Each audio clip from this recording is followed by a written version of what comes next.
29, born in San Antonio. My parents are military, so I've been across the United States, different places, mostly in the South. Um, Spent a while in Michigan. Hate the cold. Um, I run a couple small businesses, basically dealing in financial literacy, the financial realm. Helping people, whether it's build and restore their credit or um, acquire assets or build wealth for themselves. But like being my age, we got 5 children. Um, so I'm just, it's at that point in my life where I'm looking back on what's happened. I'm looking forward. I'm looking at history and, trying to really set my foundation. So, you know, Well, I know about Michigan. I'm from Indiana, so I yeah, know about that code, and that cold. I know about that code, and I also was a financial ambassador of literacy, so I know Okay. about some of the fields that you work in as well. Can you tell me a little bit about your childhood and what that upbringing was like for you? So my parents, like I said, both military. Um, like so many families, I was in I guess, what could be considered a split parent household. My parents divorced or whatever. One stayed here in San Antonio. My mom's moved, but she was in school in the military still. So, um, long story short, she went on to like become a doctor, a forensic pathologist, highly sought after in her area. My pops retired from the military here, like technical something. I still don't really understand what he did, but I mean, it was all good. Like from the aspect of, a lot of times you hear that like the growing up in a single parent household kind of, it does have its effects, I guess. But I could be one to say that like my parents were about the togetherness, even though we were apart. Plus, they both made pretty good decisions as far as their subsequent spouses. So that's always a benefit too. If I guess I got the good hand of cards. You know what I mean, but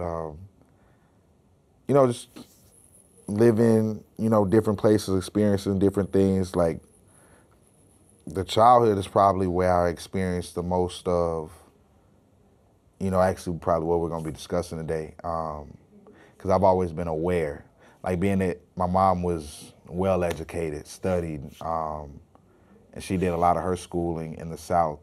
It was, I grew up really enjoying learning about the civil rights movement and Martin Luther King. Not so much Malcolm X when I was younger, right? But I grew up learning about certain things, so I was aware of certain things, and I remember being at a young age and being able to point out like, oh, so that's why. Because even now, as I'm looking back, it's like, okay, So I don't know, normal childhood, ups and downs, you know. So you started talking a little bit about some of the things that you might have encountered in your childhood, which brought you here today. Could you just elaborate on some of those things? Um, to be honest, I think most of the racial tension, I guess, is like taught, and it's taught from a young age. Um, it starts early, and that was like I've been reading since I was like 3 years old, so I guess I'm kind of abnormal in that aspect. But even when you understand like what you're taught in elementary school, for especially elementary school, because that's the foundation, it's in a lot of cases against the students, no matter what the color of the students is, for real. But it's against the people as a whole, but certain parts of the student body are more subject or susceptible to injury with what's going on, with what's being taught, and it starts there, just from like a young age, from learning about the whole slavery situation, or it's almost like an inferiority is bred into you. And I guess that was one reason why I was always, not only because I read a lot as a child, but I was always cognizant of like, and I was reading stuff that wasn't taught in school. So as I'm being taught in school, I'm like, well, wow, this is going on. This was also going on behind the scenes. So it's like, it starts there for real, and it's not until people get older and grow beyond what they're taught that we can start to see a real change or solution. I don't know if I answered your question. Definitely, Yeah. definitely. So, for someone who reads a lot of books like yourself, when you were younger, what were some of the things that you read that kind of shifted your mindset or made you think, like, this is something that everybody needs to know? Mm, Actually, the coming across the information that people needed to know, that didn't even happen until recently. Because I think what I meant to say a minute ago about like what did I experience at a young age that really solidified what I know about like what's going on. Being a young, I guess so-called black student, young black male. Um, I guess that was the term that's used. I know now that that's not the truth, but um, like you're labeled initially from jump. Any Just about everything you do can be misconstrued as over the top or aggressive or what's the other word? Confrontational. You know what I'm saying? And it's really just about you got to understand the energy of children and boys in general, but then to know like who you are and being confronted and treated like that on a regular basis, like always on eggshells, it kind of like lends to the chaotic aspect, chaotic environment, the unstable environment, and it's not the child's fault. The child's reacting based on what they've seen, based on what they know. If I do this, I'm going to get this. Well, maybe I shouldn't do this because then I'll get this, but this is what I want to do, and I don't understand why this gets me that. So now I'm frustrated, and it don't make sense, but you don't want to explain, so it's my fault because I don't understand as a child. But it's all about a conditioning thing. It's about like, you know what I'm saying, breaking the spirit of children as a whole, but breaking the spirit of a certain kind of children, like our children, from the jump. You know what I mean? Because when you get to understand that you as a person, your characteristics, personality traits are, in most part, developed by the time you're 8 to 12 years old. So if you can get to the foundation of, you know, really a community psyche, like by starting with their children and shake that up or manipulate it to soften it, make it more malleable, make it more easily conform to what you want, to what serves your purpose, that's where that just progresses on and on and on. So I noticed that like just it was a lot of times now I could think back and it was just things were blown out of proportion, or you know it was like childish stuff going on, but that was like, you know, somebody's looked at like it's your fault. You know what I'm saying? Like, hey, well they couldn't have been wrong, but because you do this and because you're this person, I know it had to be you. You know what I'm saying? Even though, you know, if y'all was really paying attention to what was going on, you know what was really going on. But it's a conditioning process from the beginning, from the education system, definitely. So, for someone who has a lot of kids, you are big on, from what I can tell so far, you're big on um, understanding the systems that have already been placed in order to already kind of understand the systems that have been placed racially. So, what are some of those systems? Can you just elaborate on it for record's sake, just that way down the road that people can actually understand that those things that those kids go through. What are some of those systems? I mean, for one, you gotta like the school to prison pipeline, the complete like over exaggeration of how certain things are handled in school. Yeah. Also I feel like the whole this bullying thing, like bullying is so prevalent and it's so detrimental to our children. I feel like that's coming at it from that angle is wrong. You know what I mean? But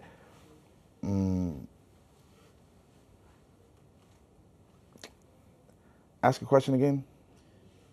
Knowing the racial systems that mind control our children at this age, at the age that you're speaking about, what are some of those systems that are controlling the minds of our kids or showing a different narrative? This history, the history that's taught, the civics that's taught, the lack of economics, the lack of financial literacy that's not taught. Those systems come into play. The language, the education system as a whole. Because when you really understand, like, they teach us language, right? Like, we learn a language. Or when you understand the English language, for one, is not like, when you compare it against other languages, it's really the most volatile. Like anybody else from any other nationality tell you English is the hardest language to learn. But we learn a language that's convoluted and bastardized. It's like a small, like a minuscule version of what the language is really. Whether you look at it, you know, what just the differences between American English and English, or, you know, how a lot of languages derive from Latin, and Spanish is completely different. But if you speak Spanish, that makes it a lot easier to speak every other language around the world. So like, when you ask about the systems, I remember being young and hearing just on the news, like China and like even third world countries are smarter than kids here, but all these taxes are being paid in the public school systems, and we're here all day, and parents will get locked up if the children aren't in school. But what are the children really learning though?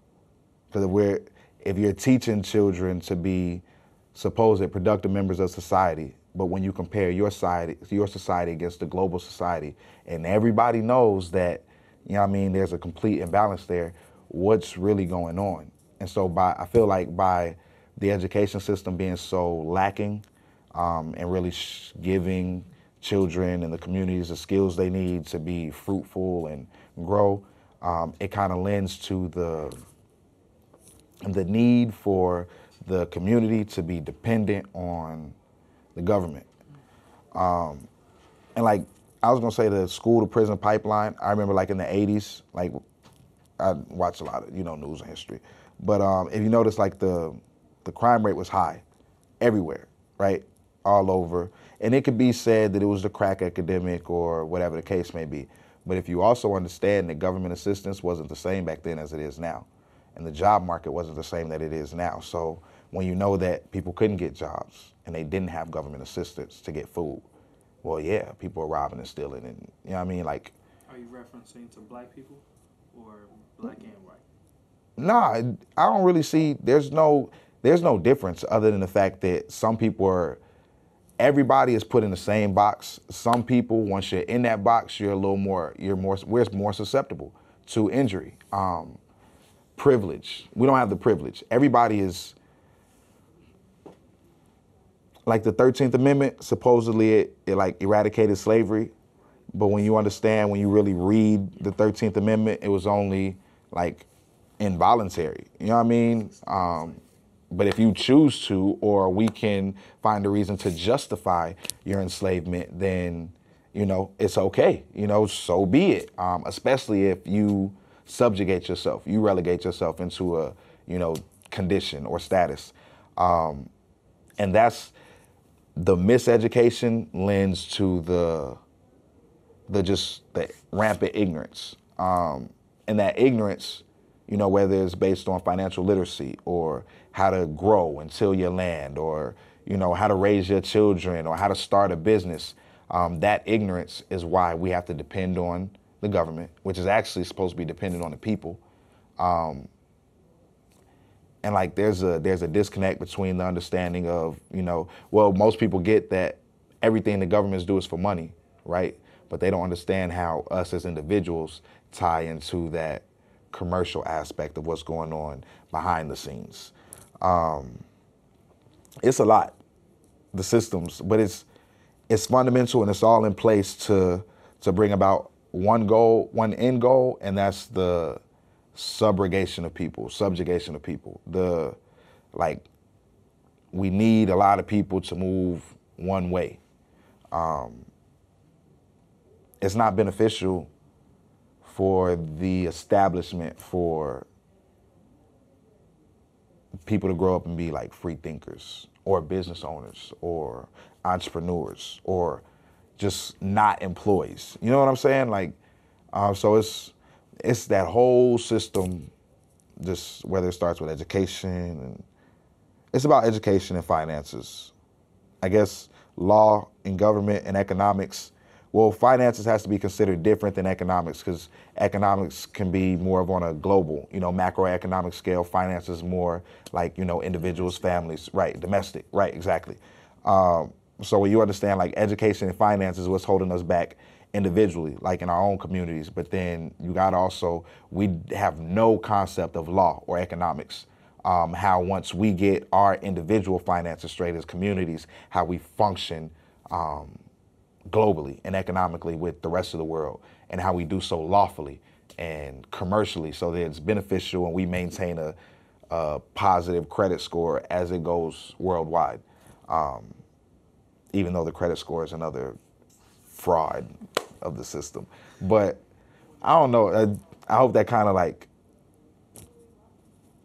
yeah, it's a lot in play. It's a lot in play. It's a lot of traps that have been put in place, a lot of distractions. One week it was R. Kelly, the next week it was, what was it, Bird Song. Then it was like Gucci. Blackface. Yeah. And what's so cold about the whole blackface thing, okay, so I don't know how studied you are on like global, like worldwide history, right? But it was a group of people called the Moors, right?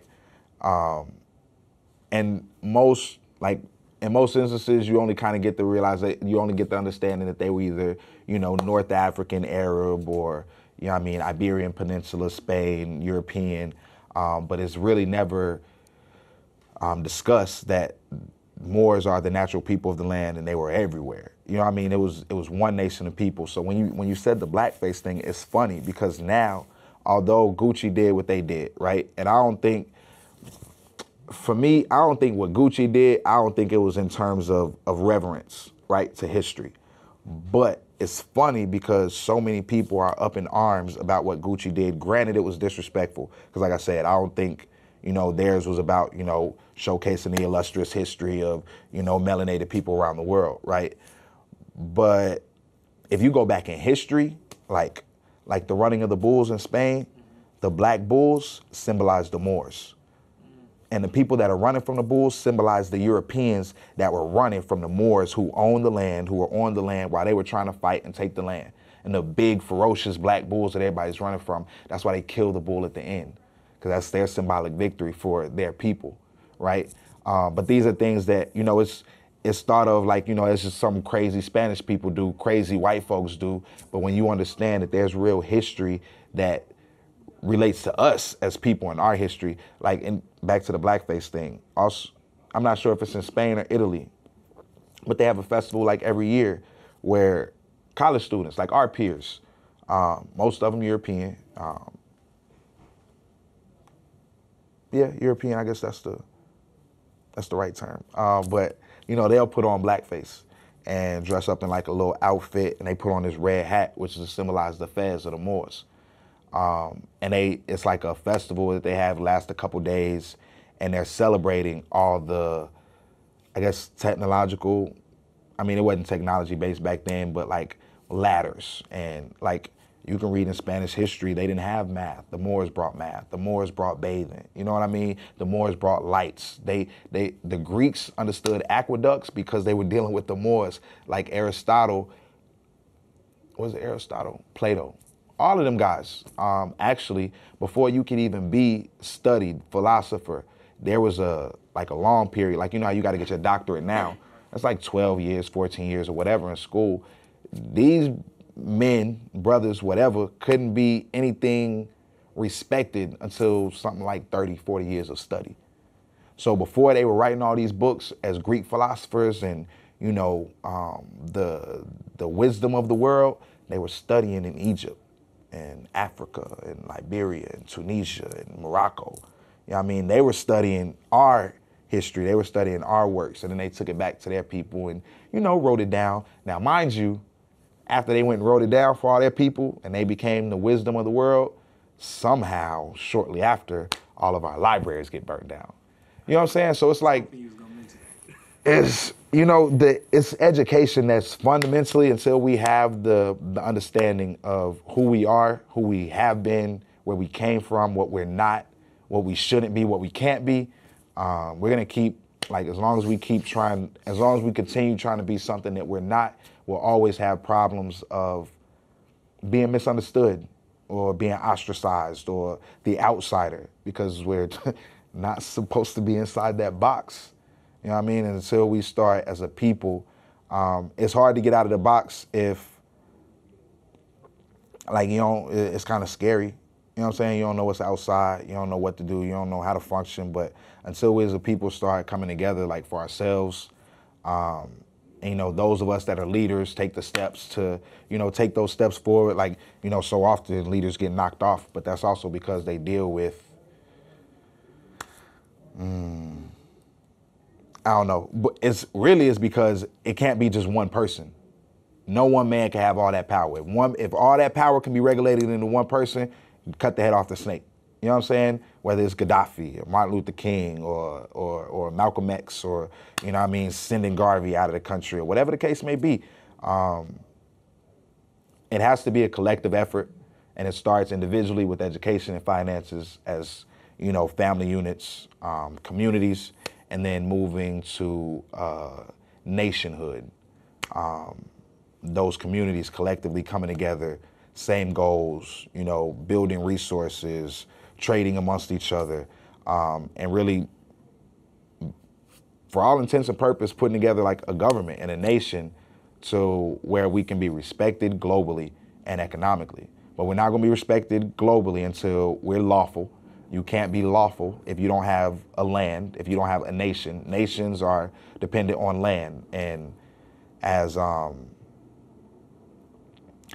race, as far as race goes, when you claim a certain race or a certain racial designation, you kind of remove yourself from the land, which in essence kind of like strips you of your nationality, of your inherent birthrights, because your rights as a man are endowed, you know, by birth, you know, being born, but how those rights are respected, or how you, like, how you move through them, I guess, is dependent on your status as, like, where you're at in the world. If you're on your land, you have the rights. You know what I mean? Like, it's your land. You're the owner, ruler, controller, the original. Like, it's your home.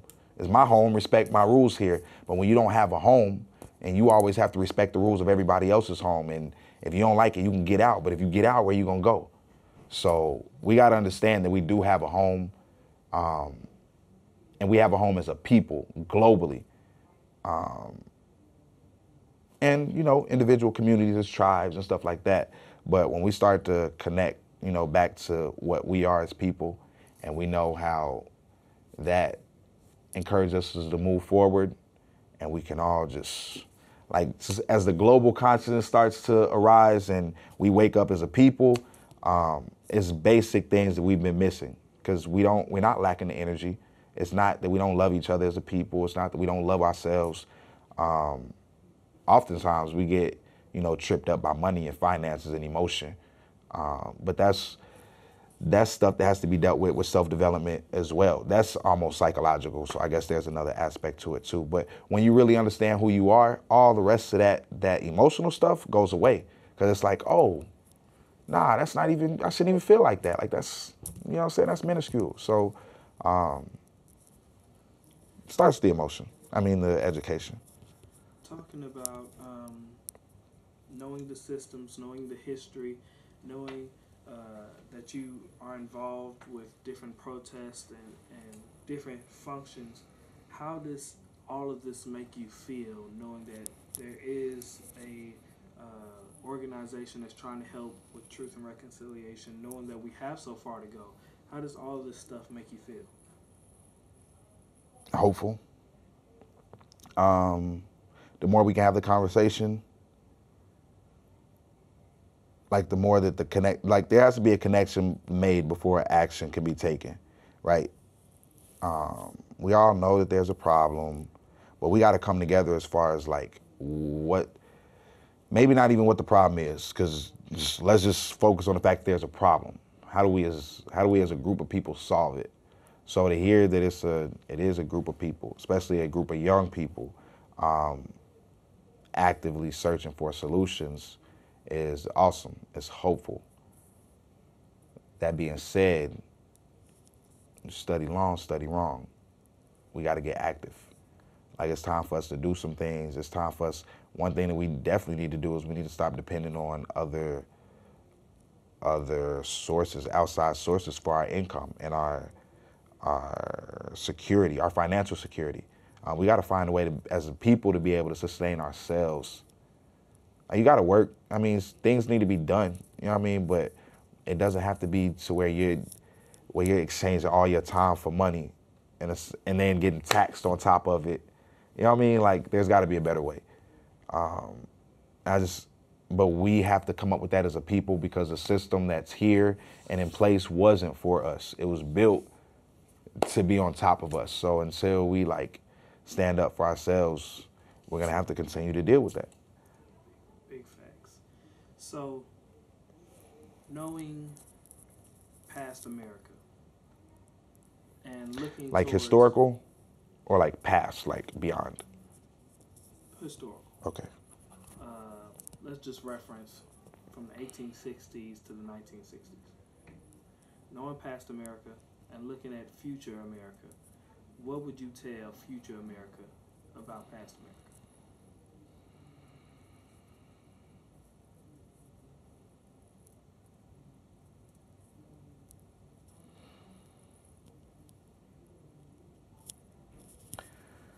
So 1861 was around Civil War times. Yeah, because 1700s watched it. 1861, Lincoln instituted Greenback, Civil War times, whatever. Slavery was, eradicated, 13th Amendment. A few years later, the Board of Education was instituted. Public education was, widespread. The Federal Reserve was enacted in 1913, and then, the taking of the people's money, around 1933.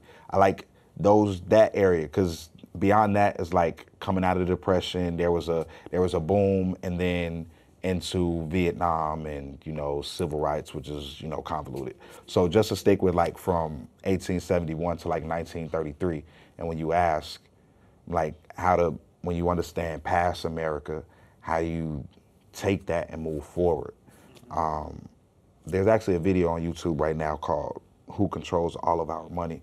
Who controls all of our money? It's like 20 minutes long, but I think the biggest thing to understand, because even when you look at the 13th Amendment and the Civil War, that was a commercial war. It wasn't about slavery. Well, slavery became an issue, but it was more about the fact that slavery was the commercial foundation of the South. And if the South lost that, they lost their autonomy. They lost their independence as what they felt was, an autonomous nation, even though they were already supposed to be a part of the United States, whatever the case. So a lot of people don't realize that, the 13th Amendment wasn't signed to free black folks. It wasn't signed to help the slaves, because although Abraham Lincoln was part Moor, like his mother was Algonquin, like he was an Indian. Like if you watch Gangs of New York, there's a scene like halfway through the movie where they're in the dance hall, they're in a banquet hall. Lincoln just got elected, and they throwing tomatoes at like a depiction of Lincoln, almost like on some Christ thing up in front, and they're yelling at him and calling him a nigger. You know what I'm saying? It's crazy. And I didn't catch it when I was young, but after I started reading, I was like, wow. So anyways, he didn't release the slaves to release the slaves for honorable purposes, because they are humans. You know what I mean? It was more about a economic thing, and it was, if we release them, y'all got to fall in line. So to understand that what we go through as a people now is really economic warfare, even when you consider the weaponization of the US dollar. like around the world, the debt slavery system, the invaluable currency system that's got people chasing paper that has no value, that it's inflation and taxed or whatever. So I guess to kind of tie it all in, from 1871 to 1913 is a big part of supposed U.S. history. When you understand that the United States is a corporation and not a country, because countries are land masses. Corporations are on paper, and the United States has articles of incorporation. Constitutions are really charters for businesses, but that's neither here nor there. But understanding those things, right?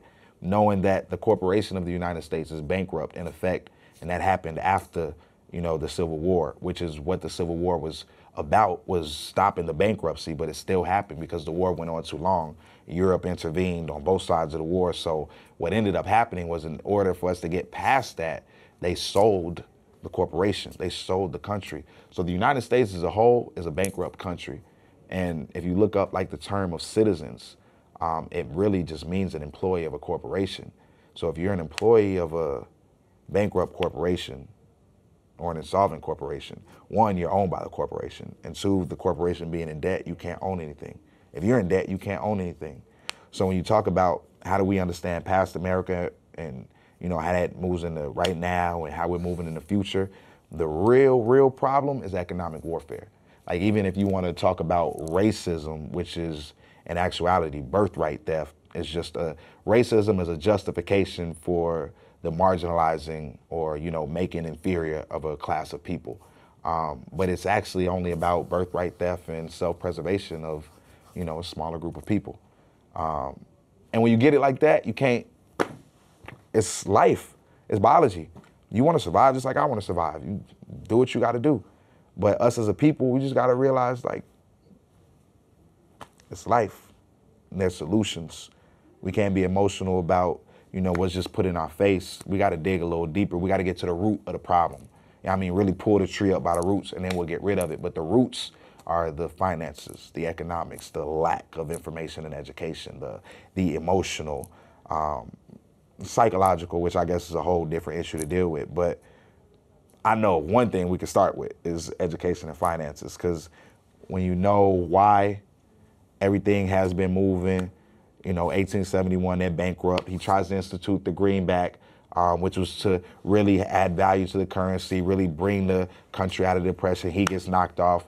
Then another 74, maybe like 15 years later, they do the whole Federal Reserve, creature from Jekyll Island, and that's a whole nother monster in itself, so it's a lot. But we got to learn. Readers are leaders. If we want to, move forward. Yeah, definitely. I got it from Les Brown, actually. I think it was Les Brown that said it. I listen to a lot of motivational stuff. But if we want to move forward, there has to be leaders, and there has to be a group of them. And we got to know that we're more than black, for real. And that it's not just about, it ain't about race. It's about history. It's about family. It's about legacy. Like race as a term, well, I'll tell you like this, black as a term is only 500 years old. It's an old English word that's Germanic. So there's no way our ancestors in Egypt or our ancestors that were Washita or Algonquin or Olmec, none of them called themselves black. The Dogon didn't call themselves black. You know what I'm saying? So it's like, when you understand like the status, that whole concept of race, it's new. We as a people are not. So we need to go back to what we were before, because if racism is the problem, like me personally, I don't even get at no power. Because you're supposed to love yourself, and there can't be white supremacy or superiority if there's more of us than it is you. If you're really superior, why you spend so much time trying to down us? Why you spend so much time trying to eradicate us if you're really superior? So when we start to understand, like, okay, so it's got to be something more than what they're telling us. Like, what they so mad about?